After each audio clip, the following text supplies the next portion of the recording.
Hi everyone. Indeed, it is my modest pleasure to welcome you all once again to my YouTube channel, Aloysius Papang. Well, at the outset, I am pleased to express my sincere gratitude to each one of you who had stimulated my spirit with massive enthusiasm with all your valuable likes, shares, and subscription to my YouTube channel that uplift exclusively my personal interest to make more videos that may enthrall everyone to a certain extent with a bag full of wide range of informations relating to different contents and subjects all true.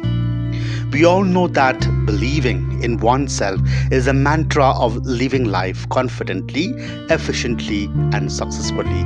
A self-belief is quite vital for life to grow positively and serve as a powerful motivation that pushes life to the forefront of this very challenging life that we all lived in. How to believe in yourself.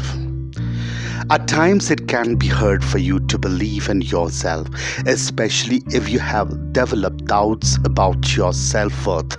If you're having trouble seeing all the amazing things you possess and all the beautiful things you could offer to make this world a better place, there are simple things that you can do to start believing in yourself. You can take stock of all the things you have already accomplished, set goals for the future, make new friends, have good discussions, get a fresh perspective on things, look for opportunities to use your skills, and take good care of yourself to help rebuild your confidence. Make a list of your past accomplishments. Writing out a list of your accomplishments will help you begin to believe in yourself. Sit down and make a list of all the things that you feel you have excelled at during some point of time. Include even the most minor activities like putting together furniture or organizing a party for a friend or family member. Talk to people who love you. If you are having trouble seeing all the wonderful things about yourself, you can always talk to someone who loves you. Sometimes we have difficulty seeing the best things about ourselves, but the people who love us will never struggle to see those things.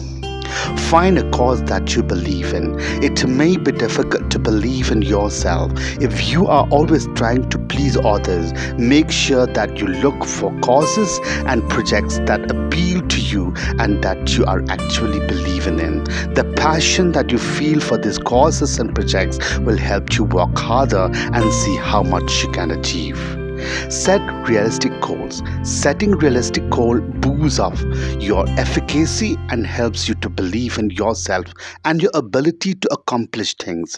Make sure that you develop goals that are in line with your skills and that are attainable. For example, if you have decided that you want to work towards a long-term goal of becoming a veterinary assistant because of your animal handling skills, start by setting a small attainable goal of applying to a veterinary assistant programs. Once you accomplish that goal, you can move on to another small attainable goal that helps you to get you closer to your long-term goal. Reflect at the end of each day. Self-reflection is an important component of self-empowerment. It helps you to take stock of what you're doing well and what you still need to work on. Take a few moments at the end of each day to reflect on your experiences. If you have a day which you don't accomplish as much as you hope, you would try to learn what you can from the situation to avoid repeating any mistakes you might have made. Be persistent. Sometimes we feel like giving up because failure is a possibility, but it's perfectly natural to struggle with something the first time you do it. Instead of blaming yourself for doing something wrong, give yourself permission to experiment without worrying about the consequences. Some of the most successful motivators have found that improvisation requires a sort of playful mindset as opposed to one that is fixed on a single goal. connect with people. Newly emerging perspective in neuroscience are emphasizing the importance of persistently forging and revoking our relationship with others to support functional brain process. As such, we will not be successful on changing our habits without first realizing the degree to which our behaviors are conditioned or in some way dependent on others around us.